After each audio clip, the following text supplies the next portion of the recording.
وما علينا إلا البلاغ المبين.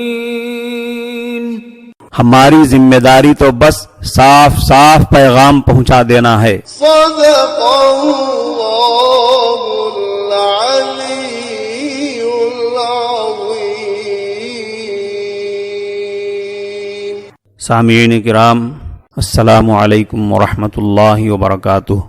آپ کے پسندیدہ علمی و ثقافتی چینل سچا پیغام کے دینی تعلیماتی پروگرام میں آپ کا استقبال ہے. معزز مستمعین کرام، اللہ تعالی کی رحمتوں سے مالا مال، اللہ کی مغفرتوں سے معمور اور اللہ کی عنایتوں سے بھرپور آخرت کی تیاری کے اس بہترین ماہ مبارک میں جن جن باتوں کی حضرت صلی اللہ علیہ وسلم نے ترغیب دی اور ان کو بہترین ذخیرہ آخرت بتلایا ہے، ان میں سے ایک زبردست آئٹم ہے روزے دار کو روزہ افطار کرانا.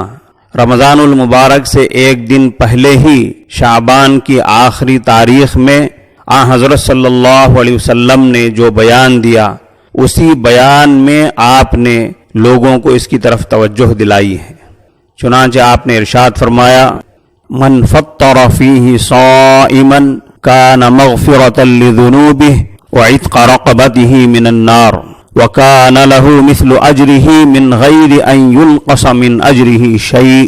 جو آدمی اس مبارک مہینے میں کسی روزے دار کو روزہ افطار کرائے، اس کے گناہ معاف کر دیے جاتے ہیں، اسے جہنم سے آزادی کا پروانہ مل جاتا ہے، اور روزے دار کے ثواب میں کسی بھی قسم کی کمی کیے بغیر افطار کرانے والے کو بھی اسی کے بقدر اجر و ثواب سے نوازا جاتا ہے. یعنی جتنا ثواب روزہ رکھنے والے روزے دار کو ملا، اتنا ہی ثواب روزہ افطار کرانے والے بندے کو ملتا ہے. روزہ افطار کرانے کی اتنی بڑی فضیلت سن کر صحابہ کرام نے عرض کیا: یا رسول اللہ، ہم میں سے ہر آدمی اپنے اندر اتنی طاقت نہیں پاتا کہ وہ کسی روزے دار کا روزہ افطار کرائے اور اس سے ثواب حاصل کرے. اس پر حضرت صلی اللہ علیہ وسلم نے ارشاد فرمایا: یعطی اللہ ھذا الثواب من فطر صائما علی تمرۃ او شربۃ ماء او مذقد لبن. حضرت نبی کریم صلی اللہ علیہ وسلم نے اپنے جان نثار صحابہ کو ایسا جواب دیا جس سے ان کی مایوسی خوشیوں میں بدل گئی. آپ نے فرمایا: اللہ تعالیٰ یہ انعام، یہ ثواب ہر اس شخص کو دیتے ہیں جو کسی بھی روزے دار کو ایک گھونٹ دودھ یا ایک عدد کھجور، یہاں تک کہ ایک گھونٹ پانی پلا کر بھی افطار کرا دے. ہاں، جو شخص روزے دار کو پیٹ بھر کھلائے تو اللہ رب العزت اسے قیامت کے دن میرے حوض کوثر سے ایسا پانی پلائیں گے جس سے کبھی پیاس نہ لگے گی، یہاں تک کہ وہ جنت میں ہمیشہ کے لیے داخل ہو جائے گا. اللہ تعالی نے اپنی بے پایہ مہربانی سے ثواب کمانے اور آخرت بینک میں ڈپازٹ کروانے کے کتنے آسان اور بہترین نسخے بتلا دیے ہیں. روزے دار کو صرف ایک گھونٹ پانی پلا کر روزہ افطار کرانے پر بھوک پیاس کی تکلیف برداشت کر کے روزہ رکھنے والے کے روزے کے برابر ثواب مل جا رہا ہے. کیا یہ کوئی معمولی بات ہے؟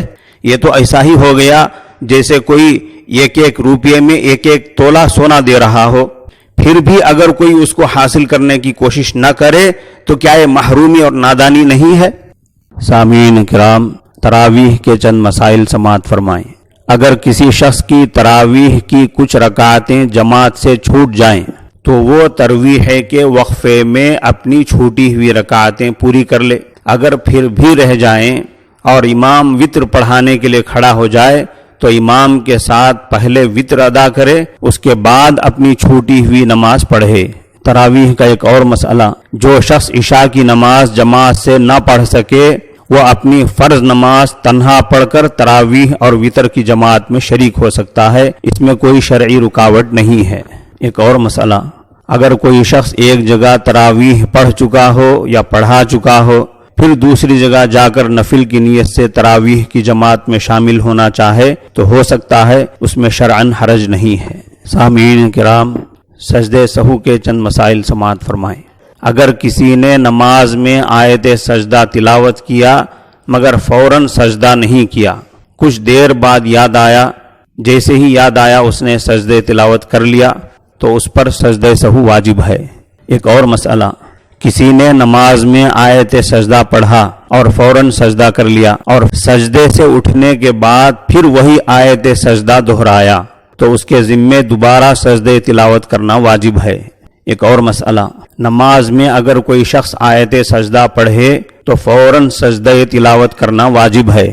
اگر 2 آیتیں یا 2 آیتوں سے کچھ زائد یا پوری 3 آیتیں یا پوری 3 آیتوں سے زائد قرآن کا حصہ پڑھنے کے بعد سجدہ تلاوت کرتا ہے تو اس پر سجدہ سہو واجب ہے۔ اگر اس سے کم پڑھ کر سجدہ تلاوت کرتا ہے تو اس پر سجدہ سہو واجب نہیں ہے۔ آخر میں ہمارے چینل سچا پیغام کے سامعین کرام سے ایک اپیل ہے، وہ یہ ہے کہ ہمارے شہر کڑپا میں روزانہ صبح سویرے چند گھنٹوں کے لیے گھروں سے باہر نکلنے اور اپنی ضرورت کی چیزیں خریدنے کی اجازت دی گئی ہے۔ عام طور پر لوگ اس وقفے میں اپنی گھریلو ضروریات کے لیے بھاگ دوڑ کرتے نظر آتے ہیں۔ ٹھیک ہے، ضروری ہے، مگر کم از کم 2 دن میں ایک بار غریبوں اور مزدور پیشہ لوگوں کے علاقوں کا دورہ کریں۔ ویسار کالونی، موچم پیٹ، نالا گڈھا، غوث نگر، خلیل نگر، آٹو نگر اور بیڑی کالونی جیسے محلوں میں جائیں اور دیکھیں۔ کل ہی ہمارے ہر دل عزیز ڈپٹی سی ایم صاحب جناب امجد بادشاہ صاحب سے بات ہوئی، انہوں نے بتایا کہ غریبوں اور مزدوروں اور کاریگروں کی حالت بہت خراب ہے۔ ظاہر بات ہے کہ شہر کی حالت ان سے بہتر کون جان سکتا ہے، لہٰذا ایسے علاقوں کا دورہ کریں۔ 2 ماہ سے لوگ مزدوری اور کام چھوڑ کر بیٹھے ہوئے ہیں، بالکل خالی ہاتھ بیٹھے ہوئے ہیں۔ کیا کھاتے پیتے ہیں؟ ایک انسان ہونے کے لحاظ سے کیا ہماری ذمہ داری صرف ہمارے گھر کی حد تک ہے یا دوسرے انسانوں کی بھی ہمیں کچھ فکر کرنی چاہیے؟ جب ہم نزدیک جا کر اپنی آنکھوں سے غریبوں اور ان کے بچوں کی حالت زار دیکھیں گے تو اگر ہم خود کچھ نہیں کر سکتے ہیں تو کم از کم دوسروں سے کچھ کروانے کے لیے تیار ہو سکتے ہیں۔ جائیں، دیکھیں۔ اس نازک حالت میں ہندو مسلم کا فرق کیے بغیر انسانیت کی بنیاد پر ہمیں دو یا دلاؤ، لیو اینڈ لیٹ لیو، یعنی جیو اور جینے دو کی پالیسی پر عمل کرنا چاہیے۔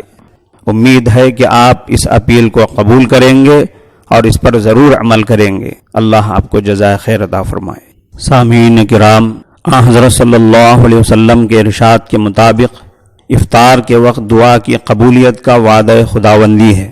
جائزہ لینے کے تحت ہم بڑی معذرت کے ساتھ آپ سے پوچھنا چاہتے ہیں کہ افطار کے وقت یعنی مغرب اور سورج غروب ہونے سے پہلے نہیں بلکہ سورج غروب ہو جانے اور افطار کا وقت شروع ہو جانے کے بعد آپ کھانے پر کود پڑتے ہیں یا کچھ دعائیں بھی کر لیتے ہیں؟ کامنٹ باکس میں آپ اس کا جواب لکھیں گے۔ بہرکیف سامعین کرام، آج کے پروگرام میں اسی پر اکتفا کرتے ہیں۔ السلام علیکم ورحمۃ اللہ وبرکاتہ۔